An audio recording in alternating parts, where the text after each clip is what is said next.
আপোনাৰ সন্তানটিক এটা হুইলচেয়াৰ প্ৰদান কৰিছে চক্ৰধৰ বড়োৱে। আপুনি ব্যক্তিগতভাৱে কেনেকুৱা অনুভৱ কৰিছে আৰু কি ক'ব? ভালেই লাগিছে। ইয়াৰ সন্ধিয়া কাৰণে স্কুলত বা ইয়াতো সুবিধা হ'ল সকলোদাই বা দিয়াৰ কাৰণে বহুত ভাল লাগিছে আৰু কি হৈছিল ল'ৰাটো? সি মানে জন্মৰ পৰাই ঠিকেই আছে, তাৰপিছত আৰু পৰি তাৰমানে সি দুৰ্বল হৈ গ'ল আৰু তাৰ পৰা আৰু খোজ কাঢ়িব নোৱাৰে বা নিজে ভাতকেইটা লৈ খাব নোৱাৰে, পেচাব পায়খানা যোৱাত অসুবিধা, স্কুলত যাব নোৱাৰে, এইখিনিয়ে আৰু। কি নাম ল'লে? ইৰছাদ হুছেইন। কিমান বছৰ? 13 বছৰ চলি আছে। চিকিৎসা কৰা বহুত কৰিছে, বহুত ডক্তৰ ওজা কিবা কিবি বহুত টকা পইচা খৰচ কৰিলে নাই ভাল চৰকাৰী আঁচনি কিবা পাইছে? নাই, একো পোৱা নাই। যোগাযোগ কৰিছে? যোগাযোগ বহুত কৰিলোঁ, 7 বছৰ 5 বছৰ এনেকুৱা হৈয়ে গ'ল আৰু বহুত মানে পইচা পাতিও বহুত খৰচ কৰিলোঁ বা অফিচ বহুত ঘূৰা-ঘূৰি হ'ল, ক'তো মানে 1 টকাও পোৱা নহ'ল। এইবাৰ চক্ৰধৰ বড়োৰ জৰিয়তে আপুনি কি আশা কৰে? আশা কৰিছোঁ আৰু যদি আৰু তাৰ বা সুবিধাখিনি হয়, স্কুলত অনা যোৱা বা ভৱিষ্যতে যদি কিবা এটা কৰি দিয়ে সেইখিনি হ'লে ভাল হয় আৰু। নাই, একো খবৰ বৰ্তমান কোনোৱে একো খবৰ লোৱা নাই।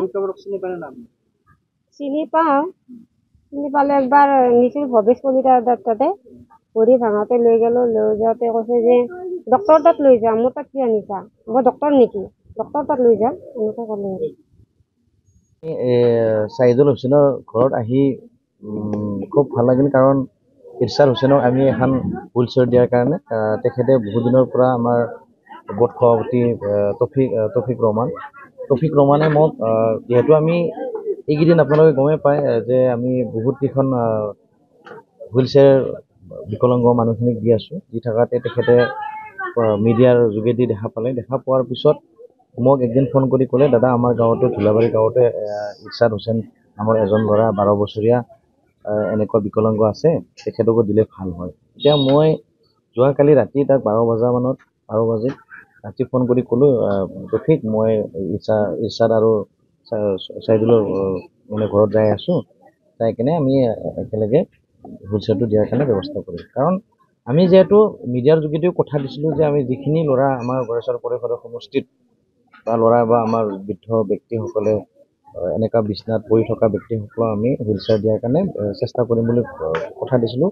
দিয়াৰ কাৰণে যিবিলাক মানুহখিনি আমাৰ বাৰ্তাখিনি বা নিউজখিনি দেখা পাইছে, দেখাৰ থ্ৰুদি তেখেতসকলে মেছেজ কৰিছে, কোনোবা কণ্টেক্ট কৰি আছে, এই কণ্টেক্ট কৰা যোগেদি আমি একেলগে দিব পৰা নাই, লাহে লাহে আমি দিয়াৰ কাৰণে চেষ্টা কৰিম। আৰু বহুত এনেকুৱা গড়েশ্বৰ সমষ্টিত যোগাযোগ চলি আছে, আৰু যোগাযোগ কৰা ব্যক্তিসকলক আমি 2 দিন 3 দিনৰ মূৰে এখন হুইলচেয়াৰ দিয়াৰ কাৰণে ব্যৱস্থা কৰিম বুলি মই আশা কৰিছোঁ। আৰু আমাৰো যিহেতু নিজৰ ধনৰ পৰা দিব লগা হয়, তো তেনেকুৱা আমি খুব ধনী ল'ৰাও নহয়, তো সমাজৰ কাম কৰি ভাল পাওঁ যিহেতু কিছু হ'লেও অলপ দিয়াৰ কাৰণে আমি চেষ্টা কৰিম, আৰু চবৰ কাৰণে যেন সিহঁতকো যেন এটা ভাল পৰিৱেশ দিব পাৰোঁ। কাৰণ যদি আমাৰ ল'ৰা ছোৱালীক চবকে আমি যদি সুবিধা দিব পাৰোঁ, বা নিজৰ ল'ৰা ছোৱালীক আমি যেনেকুৱা প্ৰাইভেট স্কুলত দিয়াৰ পৰা বা নিজৰ সন্তানবিলাকো যেনেকুৱা নিজৰ ভাল পঢ়া শুনাৰ চেষ্টা কৰোঁ আমি, ঠিক তেনেকুৱা আমাৰ বিকলাংগ ল'ৰাখিনিকো যদি আমি এনেকুৱা সহায় সহযোগ কৰিব পাৰোঁ।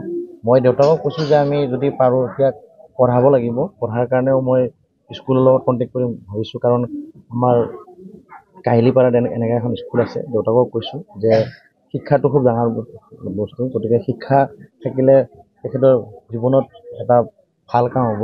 শিক্ষা থাকিলে তেখেতে কিবা চাকৰিও পাব পাৰে, কাৰণ বিকলাংগ ল'ৰাখিনি 5% কটা থাকে যিহেতু, সেইকাৰণে মাক দেউতাকক অনুৰোধ জনাইছোঁ যেন শিক্ষাৰ লগত স্কুলত নিয়াৰ কাৰণে তেখেতক জনাইছোঁ। ইয়াৰ উপৰিও আপুনি যিকোনো খবৰৰ বাবে যোগাযোগ কৰক 7099017330 লগতে 7099017110 নম্বৰত।